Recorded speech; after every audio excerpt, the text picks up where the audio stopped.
Corona संक्रमण की रोकथाम के लिए प्रदेश भर में जन अनुशासन पखवाड़ा शुरू किया गया है।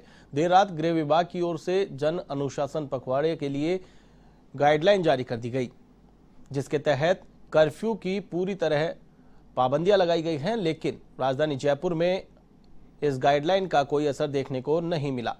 सुबह से ही राजधानी की सड़कों पर वाहन सरपट दौड़ते नजर आए और लोग गाइडलाइन की धज्जियां उड़ाते हुए देखे गए। वहीं पुलिस प्रशासन भी काफी सुस्त दिखाई दिया। ऐसे में गृह विभाग की नई गाइडलाइन का कितना असर शहर में देखने को मिला, इसको लेकर शहर का जायजा लिया हमारे संवाददाता दिनेश कसाना ने।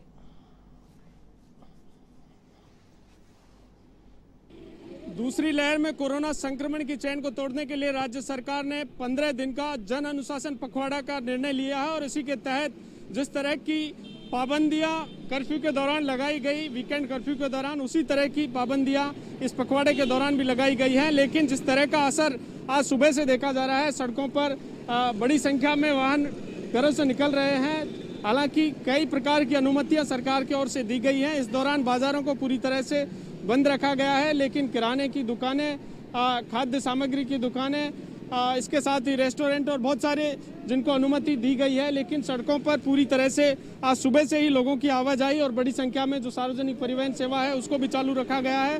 तो बड़ी संख्या में वाहन आज सड़कों पर देखे जा रहे हैं। 2 दिन तक वीकेंड लॉकडाउन रहा, उसका काफ़ी हद तक असर देखा गया था, लेकिन आज जिस तरह से जन अनुशासन पखवाड़े की जो गाइडलाइन जारी हुई उसके बाद सड़कों पर लोग घरों से बेवजह निकल रहे हैं। हालांकि पुलिस प्रशासन की जो सख्ती 2 दिन तक वीकेंड लॉकडाउन के तहत देखी गई, उस प्रकार की सख्ती आज नहीं देखी जा रही है। तो बड़ा सवाल ये है कि क्या इस संक्रमण की चेन को इस तरह से तोड़ा जा सकता है। कुछ लोग भी हमारे साथ हैं, उनसे हम जानेंगे कि सरकार ने जो फैसले लिए हैं उन फैसलों का कितना असर रहेगा और क्या वो सही है। क्या मानते हैं आप? हाँ जी, आपके फैसले को मायने को रखते हैं हम 2 दिन के जो लॉकडाउन लगा है, पब्लिक को भारी असर पड़ रहा है। इसलिए हमें बेरोजगार, सबसे पहले हमारी बेरोजगार मुद्दा है। बच्चों को रोजगार चाहिए, बहुत जगह भविष्य खराब हो रहा है, एजुकेशन खराब हो रही है बच्चों की, और हमारा रोजगार एक पल के लिए परेशान हम। ठीक है, लॉकडाउन है, वैक्सीन इंडिया में आ चुकी है तो वैक्सीन लगाई जाए। ये नहीं कि लॉकडाउन से ये थोड़ी होता है, वैक्सीन इंडिया में आ चुकी है तो फिर लॉकडाउन किस नाम का। मेरा कहना मतलब सरकार से मेरा ये निवेदन है कि वैक्सीन लगाई जाए और लॉकडाउन कंटिन्यू खोला जाए, पब्लिक आम जनता को परेशान नहीं हो। आम जन को सहयोग करना चाहिए सरकार। बिल्कुल सही, आम जन का पूरा सहयोग है। मैं भी एक एक्समैन हूँ, एक्समैन नाता उसके साथ हूँ। ये थोड़ी कि ऑक्सीजन खत्म हो गई, 16 आदमी मर गए हॉस्पिटल में, ये कौन सा तरीका है?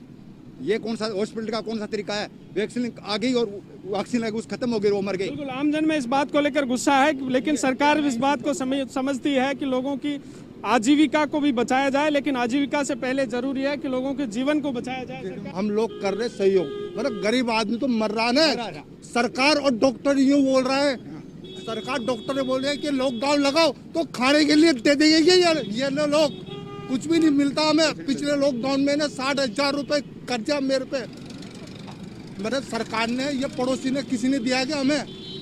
लॉकडाउन किस बात का लगवा रहे हैं? मरेंगे तो वैसे मर जाएंगे हम लोग। 1 साल होगी सख्ती करते हुए, क्या करें हमें? बिल्कुल, जिस तरह से सरकार ने सख्त फैसले लिए हैं, इस सख्त फैसलों का मकसद यही है कि संक्रमण की चेन को तोड़ा जा सके। लेकिन लोगों में इस बात को लेकर आक्रोश है कि जिस तरह से सरकार ने फैसले लिए हैं वो फैसले जीवन के लिए जरूरी है, लेकिन लोगों की आजीविका, जिस तरह से लोगों को खाने के लाले पड़ रहे हैं, उसके लिए जरूरी है कि सरकार को उसके भी इंतजाम करने चाहिए। वीडियो जर्नलिस्ट विजय गिरी के साथ दिनेश कसाना, A1 टीवी, जयपुर।